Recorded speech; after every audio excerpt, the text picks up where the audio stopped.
Hey, bonjour tout le monde, bienvenue sur ma chaîne, je jardine au Québec. Je m'appelle Cindy, je suis jardinière amatrice depuis plus de 10 ans en fait, mais j'ai fait le cycle complet de culture depuis 3 ans, c'est-à-dire du semis à la récolte. Et depuis que je fais mes propres semis, vraiment ma passion pour le jardinage a vraiment monté en flèche et tranquillement j'ai eu envie de partager mes connaissances, dont la chaîne YouTube.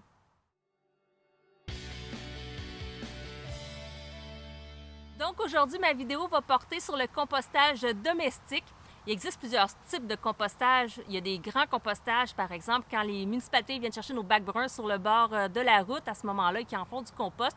D'ailleurs, souvent au printemps, plusieurs municipalités qui vont remettre aux citoyens ce compost gratuitement. Donc, n'hésitez pas à regarder si ça se fait près de chez vous. Il y a aussi le lombricompost ou vermicompost qu'on appelle également, qui se fait principalement à l'intérieur dans la maison à partir de vers de terre. Mais moi, je vais vraiment vous parler du compostage domestique, donc celui que l'on fait à la maison, qui est le plus traditionnel, qu'on connaît le plus d'ailleurs, et dans lequel on va mettre notre compost dans un bac à l'extérieur de la maison, qu'on va aller porter nos déchets domestiques, nos déchets alimentaires.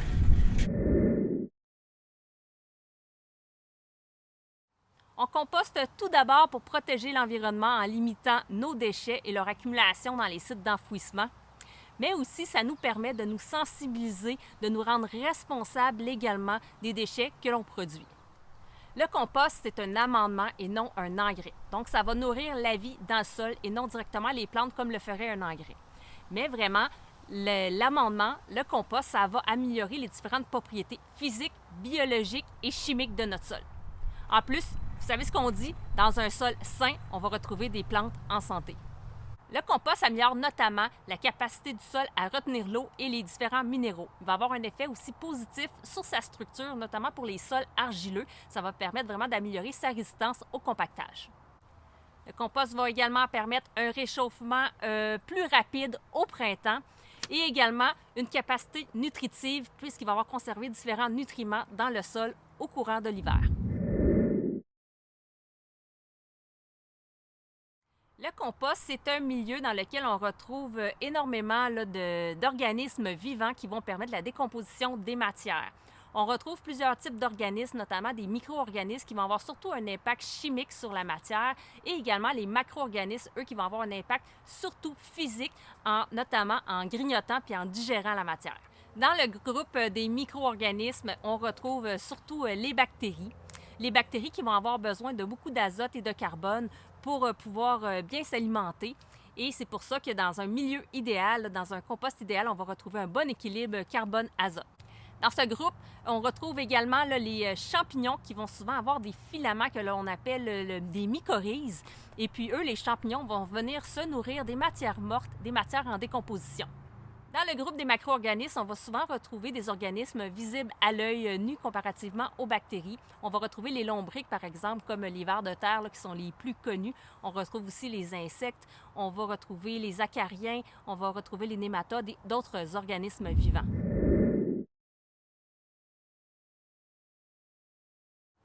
En ce qui concerne ce qu'on peut mettre dans le compost, on retrouve notamment les matières qui sont carbonées. On appelle aussi des matières brunes ou des matières sèches. On va retrouver là-dedans, par exemple, des brindilles d'herbe, on va trouver des feuilles mortes, des copeaux de bois, de la paille, du foin, du carton. Donc, différentes matières qui vont être carbonées. On peut également retrouver dans le compost, en fait même qui est nécessaire de retrouver, c'est les matières azotées qu'on va appeler aussi les matières vertes ou les matières humides. Et à ce moment-là, on va retrouver certains résidus de cuisine, notamment les fruits, les légumes, les pâtes alimentaires, les céréales, le marc à café, par exemple. On va retrouver aussi nos résidus de jardin, soit nos feuilles, nos plantes en fait en fin de saison que l'on va pouvoir mettre au compost. Bien sûr, des plantes qui vont être saines, qui ne seront pas malades. Le gazon également qui est très azoté. D'ailleurs, il faut faire un petit peu attention avec le gazon de ne pas trop en mettre non plus. Il faut en garder un équilibre carbone-azote qui est vraiment important là, pour les micro-organismes puis les macro-organismes qui vivent dans le compost. En plus, juste vous dire pour le gazon, c'est une matière géniale. On peut la mettre directement dans le potager pour apporter de l'azote. On en met une couche mince parce que c'est très, très azoté. Mais en plus de ça, du gazon qui se décompose, ça a une odeur aussi d'ammoniac qui peut être très désagréable. Et si vous avez trop d'azote dans le sol, mais à ce moment-là, votre gazon, vous pouvez le laisser sécher pour en faire davantage une matière qui va être carbonée. Aussi, il va être préférable là, quand on va mettre nos aliments au compost, d'en couper ou d'en broyer certains. Les coquilles d'œufs, par exemple, c'est mieux de les mettre en petites écailles, en fait, parce que c'est très long à se décomposer. C'est d'ailleurs, là, moi, c'est pas cet été, au printemps, puis à l'automne, quand j'ai mis mon compost, j'avais là, des gros morceaux d'œufs, de coquilles d'œufs à ce moment-là dans mon compost. Donc, on va essayer de les mettre un petit peu plus petits. Les gros légumes aussi, on pense à des grosses carottes à ce moment-là, de les couper en morceaux. Même chose pour le maïs, par exemple. Les branches, ils vont se décomposer beaucoup plus vite si on les met en petits morceaux. Sinon, quand vous allez utiliser votre compost, un compost, on dit que c'est prêt à environ 9 mois à 12, 9 à 12 mois, en fait. Là. Ça dépend aussi de notre façon de composter. Moi, j'ai un petit composteur, on le voit un petit peu au loin que l'on roule. Là. Ça dit que c'est prêt en 6 semaines. Dans les faits, c'est pas 6 semaines, mais c'est beaucoup plus rapide là, que 9 à 12 mois, en fait, pour que je puisse l'utiliser. D'ailleurs, il est fait pour ça. Par contre, juste vous dire, c'est bien pour les gens qui vont habiter dans un appartement, par exemple, ou dans une petite surface, qui n'ont pas beaucoup d'espace pour mettre un composteur, ou que les voisins sont très près, parce que c'est vraiment petit, ça se roule bien, c'est prêt rapidement, c'est pas très gros, ça prend pas beaucoup d'espace, c'est compact.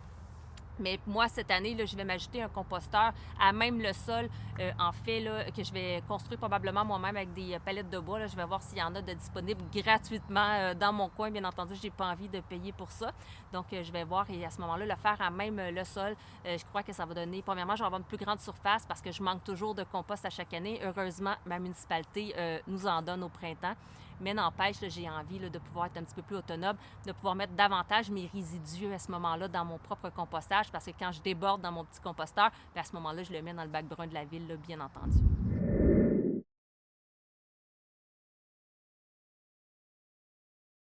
Il y a aussi des matières qu'il faut absolument éviter dans un compostage domestique. Il y a des trucs qu'on peut mettre dans le gros compostage de la ville, mais au niveau domestique, on va se limiter. C'est notamment le cas des viandes, c'est le cas des produits laitiers, par exemple, des fruits de mer. Premièrement, parce que ça pue. C'est sûr que ça pue. C'est sûr qu'un bon compostage, hein, quand on a un mélange azote-carbone qui est excellent, il n'y a aucune odeur. Si j'ouvre, moi, mon composteur, il n'y a pas d'odeur, à part une petite odeur de terre, là, de nature, en fait, là, de forêt. Donc ça, c'est très bien. Mais quand on met à ce moment-là les viandes et tout ça, mais à ce moment-là, il peut y avoir une odeur qui se dégage et ça peut attirer les ravageurs, ce qu'on ne veut pas dans nos jardins. En plus de ça, dans certaines matières, notamment les viandes, on peut y retrouver certaines bactéries qui peuvent être nocives pour l'être humain, en décomposition, qui peuvent être nocives pour l'être humain. Donc, on va vraiment éviter ça dans le compostage domestique. C'est sûr que d'autres compostages, si la température vient très haute à ce moment-là, que ça va bien s'assainir, c'est possible de mettre des viandes, c'est possible de mettre des os, par exemple, des restes d'animaux, mais vraiment, au niveau domestique, là, évitez absolument de mettre ça dans votre composteur.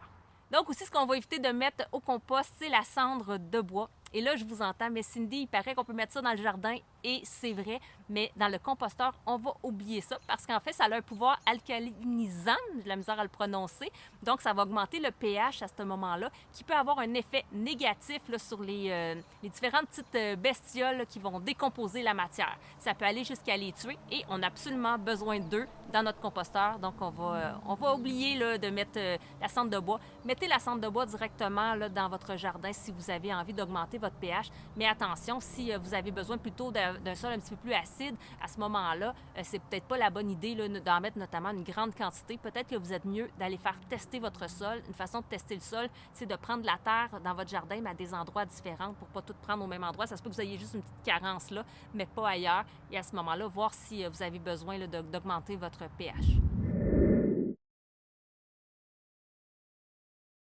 Maintenant, vous vous demandez peut-être, oui, c'est bien beau, je peux mettre des matières carbonées, des matières azotées. On sait un petit peu maintenant c'est quoi le carbone, l'azote, c'est quoi les matières carbonées et azotées. Maintenant, quelle quantité j'en mets? Et là, j'ai de la difficulté à répondre à la question, tout simplement parce que vous allez entendre différentes choses un peu partout. Moi, j'ai fait beaucoup de lectures là, sur le compost. D'ailleurs, j'ai pris beaucoup de livres à la bibliothèque. Là, je m'alimente beaucoup sur le jardinage à la bibliothèque. J'ai lu des livres hyper intéressants sur le compostage. J'ai appris plein de choses. Et dans les livres, ce que je lis le plus, c'est vraiment de 2 tiers de carboné pour 1 tiers d'azoté, donc 2 tiers de brun pour 1 tiers de vert. Si vous allez sur YouTube, plusieurs vidéos vont dire 2 tiers d'azoté et 1 tiers de carbone, donc c'est vraiment l'opposé. Donc, la vérité, moi, ce que je fais beaucoup, là, ça ressemble beaucoup à du 50-50 en fait. Puis je vais au feeling, c'est-à-dire que je mets de la matière verte, je rajoute de la matière brune à peu près par-dessus. Et je vais regarder si ça devient très sec à ce moment-là, que je trouve que ma matière elle est trop sec. C'est-à-dire que si on la prend dans les mains, on la serre et que s'il n'y a pas de liquide du tout qui coule et que ça semble sec au toucher, à ce moment-là, c'est sûr que je vais rajouter de la matière verte, de la matière humide ou aussi un petit peu d'eau là, à ce moment-là pour mouiller le tout. À l'inverse, il y a beaucoup d'eau qui s'en échappe. Si je trouve que c'est très humide, bien, je vais rajouter un petit peu plus de brun. Donc, j'y vais vraiment un petit peu la recette à l'œil. Je sais qu'en cuisine, on va essayer de mesurer nos ingrédients, mais moi, au jardin, j'y vais à peu près, j'y vais à l'œil. Je me permets un petit peu plus qu'en cuisine.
Dernier point très important aussi avant de conclure cette vidéo, c'est important qu'il y ait une bonne aération dans votre compost. Souvent, les composteurs, ils vont avoir justement des petites fentes d'aération.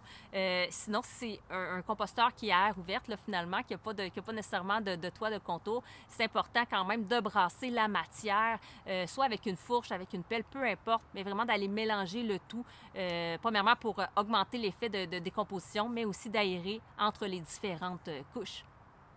Donc, merci d'avoir visionné la vidéo. J'espère que ça vous a intéressé. Moi, ça me fait plaisir là, de pouvoir vous parler du compostage. Je trouve ça vraiment important d'en faire en 2022 notamment. Hein? On pense à l'environnement, au réchauffement climatique. Aujourd'hui, je ne sais pas si vous savez, mais il a fait chaud, chaud, chaud. Là, ça n'a juste pas eu de bon sens. Là. Il a fait chaud en Europe dernièrement, mais là, ça s'est emmené au Québec. Donc, c'est très important là, d'être en mesure de pouvoir se responsabiliser par rapport à la gestion de nos matières résiduelles. Donc, le compostage, c'est une bonne façon de faire. Et si vous êtes jardinier, vous êtes passionné par le jardin, dites-vous que votre sol a besoin d'une bonne richesse et vous allez tout retrouver ça dans le compost. C'est gratuit en plus. Donc, vraiment, je vous encourage à le faire chez vous. Vous n'avez pas beaucoup d'espace, vous êtes en appartement. Vous pouvez lire un petit peu sur le vermicompost. C'est possible de le faire à l'intérieur. Ça peut être intéressant. Ou sinon, on a des petites poubelles vertes là, que vous pouvez mettre près de la maison. Vous mettez vos déchets à l'intérieur, puis après ça, allez les porter dans le bac brun de la municipalité. Ça ne vous demande pas beaucoup. Puis je vous assure que ça n'a pas d'odeur. En fait, si vous le videz, si vous laissez dans la maison votre petit bac vert, à ce moment-là, d'aller le vider régulièrement. Mais vraiment, si vous faites un bon mélange matière carbone, matière azotée, ça sent absolument rien. Alors, merci. N'hésitez pas à vous abonner si ce n'est pas déjà fait, à faire un pouce bleu en l'air. Moi, ça m'encourage quand vous le faites, mais en plus de ça, ça va rendre plus visible ma chaîne. Donc, c'est bien pour mon référencement sur YouTube. Donc, je ne vous retiens pas plus longtemps et je vous dis à une prochaine vidéo. Au revoir!